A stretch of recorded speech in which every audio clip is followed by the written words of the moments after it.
Telugu Desam party Mahanadu రెండవ రోజు కూటమి ప్రభుత్వం చేపట్టిన అభివృద్ధి సంక్షేమ కార్యక్రమాలపై తీర్మానాలు చేయడంతో పాటు అత్యంత కీలకమైన రాజకీయ తీర్మానాన్ని కూడా ఆమోదించింది. ముఖ్యమంత్రి చంద్రబాబు నాయుడిని పార్టీ జాతీయ అధ్యక్షుడిగా మరోసారి ఏకగ్రీవంగా ఎన్నుకున్నారు.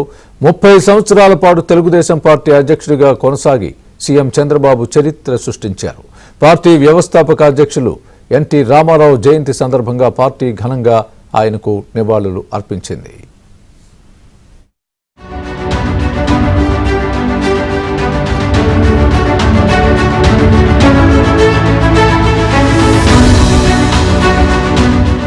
తెలుగుదేశం కడప మహానాడులో మొదటి రోజు పార్టీ సంస్థాగత నిర్మాణం, భవిష్యత్తుకు సంబంధించి అనేక తీర్మానాలను చేశారు. రెండవ రోజు కూటమి ప్రభుత్వం గత సంవత్సర కాలంలో చేపట్టిన అభివృద్ధి సంక్షేమ కార్యక్రమాలపై పలు తీర్మానాలను ఆమోదించారు. అంతకుముందు టీడీపీ వ్యవస్థాపక అధ్యక్షులు ఎన్టీఆర్ జయంతి సందర్భంగా ఆయనకు ఘన నివాళులు అర్పిస్తూ పార్టీ సీనియర్ నేతలు అశోక్ గజపతిరాజు, గోరంట్ల బుచ్చయ్య చౌదరి, నిమ్మకాయల చినరాజప్ప మాట్లాడారు. తెలుగు జాతి విశ్వఖ్యాతి అని లోకేష్ మంగళవారం ప్రతిపాదించిన మరో తీర్మానంపై ఎమ్మెల్యే నక్క ఆనంద్ బాబు, తెలంగాణ నేత నన్నూరి నర్సిరెడ్డి మాట్లాడారు. ఇక తెలుగుదేశం అధినేత చంద్రబాబు నాయుడు ఎన్టీఆర్ గురించి మాట్లాడుతూ యుగ పురుషుడిగా అభివర్ణించడంతో పాటు తెలుగు జాతికి గుర్తింపు తెచ్చిన మహానేత ఎన్టీఆర్ అని అభివర్ణించారు. తెలుగుదేశం పార్టీ మూల సిద్ధాంతాన్ని మర్చిపోకుండా ఆయన అడుగు జాడల్లోనే పార్టీ నడుస్తుందని, మారుతున్న కాలానికి అనుగుణంగా యువత, మహిళలను పార్టీలోకి తీసుకుని రాబోయే కాలానికి కూడా పార్టీకి ఉజ్వల భవిష్యత్తు ఉండే విధంగా పార్టీని తీర్చిదిద్దుతామని చంద్రబాబు ప్రకటించారు. తెలుగు జాతి ఉన్నంత కాలం తెలుగుదేశం ఉంటుందని, తెలుగు జాతికి విశ్వఖ్యాతి దక్కాలన్నదే తన ఆశయమని చంద్రబాబు తెలిపారు.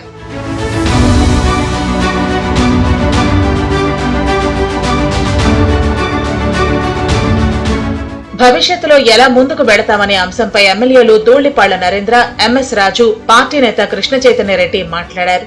రాష్ట్ర అభివృద్ధి వికేంద్రీకరణ, ఉత్తరాంధ్ర అభివృద్ధిపై కూన రవికుమార్, రాయలసీమ అభివృద్ధిపై కాల్వ శ్రీనివాసులు, బీటెక్ రవి, అమరావతి అభివృద్ధి వికేంద్రీకరణపై వినీలా మాట్లాడారు. అనంతరం యోగాంధ్రప్రదేశ్ పై పరుచూరు ఎమ్మెల్యే ఏలూరి సాంబశివరావు ప్రతిపాదించిన తీర్మానాన్ని చంద్రబాబు బలపరుస్తూ మాట్లాడారు. జూన్ 21వ తేదీన విశాఖలో జరిగే యోగాంధ్ర ప్రపంచంలోనే చరిత్ర సృష్టించాలని, రాష్ట్రంలో 2 కోట్ల మంది పాల్గొనాలని కోరారు. విశాఖలో ఒకే రోజు ఆర్కే బీచ్ నుంచి భీమిలి వరకు 5 లక్షల మంది యోగాలో ప్రధానమంత్రి మోదీ సమక్షంలో పాల్గొనే విధంగా సిద్ధం చేస్తున్నామని వివరించారు.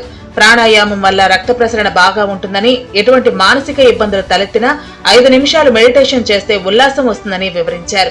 వచ్చే మహానాడు నాటికి తెలుగుదేశం పార్టీ కార్యకర్తలు, నేతలు అంతా ఆరోగ్యంగా ఉండేందుకు యోగాను నేర్చుకోవాలని సూచించారు.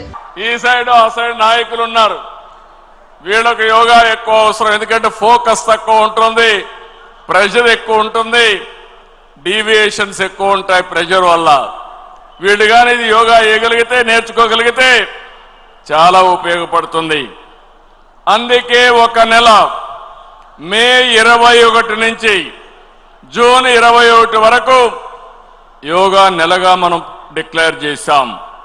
ఇందులో మీరు చూస్తే మన బ్రాండ్ ఇమేజ్ పెరిగేట్టుగా, ప్రపంచమే మెచ్చేట్టుగా విశాఖపట్నంలో రామకృష్ణ బీచ్ నుంచి భీమునిపట్నం వరకు 25 కిలోమీటర్లో ఎక్కడా జరగని విధంగా 5 లక్షల మందితో యోగా చేయబోతున్నామని చెప్పి నేను మీకు తెలియజేస్తున్నా.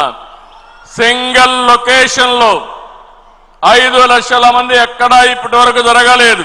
యోగాంధ్రప్రదేశ్ అని చెప్పి ఒక టార్గెట్ పెట్టుకొని 10,000కు పైగా ప్రభుత్వ పాఠశాలల్లో యోగాని బోధించే విధంగా చర్యలు తీసుకోవడానికి మన ప్రభుత్వం ముందుకొస్తా ఉంది.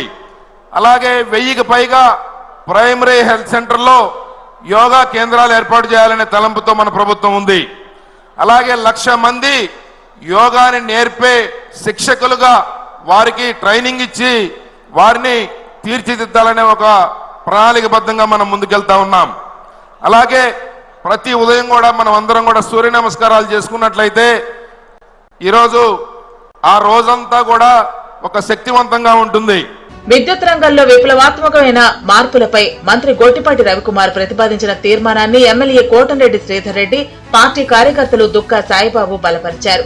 సమగ్ర సాగునీటి ప్రణాళికలతో ఉజ్వల ప్రగతి అనే అంశంపై మంత్రి నిమ్మల రామానాయుడు ప్రతిపాదించిన తీర్మానాన్ని MLA Jayanageswar Reddy, polit bureau సభ్యులు శ్రీనివాసులు రెడ్డిలు బలపరిచారు. ప్రజల సంరక్షణ, శాంతి భద్రతల పరిరక్షణపై మంత్రి బీసీ జనార్దన్ రెడ్డి ప్రతిపాదించిన తీర్మానాలపై పార్టీ సీనియర్ నేత సోమిరెడ్డి చంద్రమోహన్ రెడ్డి, వేరంకి గురుమూర్తి, మోకా ఆనంద్ సాగర్లు బలపరిచారు. పర్యాటక రంగం అభివృద్ధికి పటిష్ట చర్యలపై ఎంపీ భరత్ ప్రతిపాదించిన తీర్మానంపై భాష్యం సునీల్ కుమార్, నూకసాని బాలాజీ, మునియప్ప మణి అనే కార్యకర్త బలపరిచారు. ఈ తీర్మానాలన్నింటినీ కూడా ముఖ్యమంత్రి చంద్రబాబు ఎప్పటికప్పుడు నేతలకు సూచనలు చేయటమే కాకుండా సమయపాలన పాటించాలని కోరారు. తెలుగుదేశం పార్టీ ఏర్పాటు చేసి 43 సంవత్సరాలు అవుతున్న సందర్భంగా పెదకూరపాడు ఎమ్మెల్యే భాష్యం ప్రవీణ్ 43 లక్షల రూపాయల చెక్ను విరాళంగా చంద్రబాబుకు అందజేశారు.